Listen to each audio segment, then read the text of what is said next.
Today we are going to learn about a simple asana called Anantasana.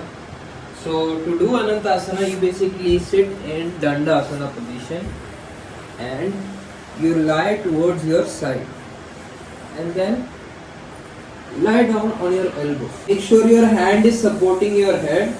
Then slowly grab your toe and raise that toe up as straight as possible. Make sure your toe is as straight as possible. Initially your toe will not be straight, your toe will be bent, your knee will be bent.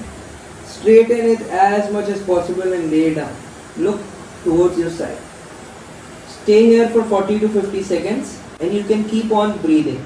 The advantages of this asana is it tones down your thighs, it tones down your side muscles, it relaxes the body. If you have a low blood pressure problem, you can avoid this particular pose.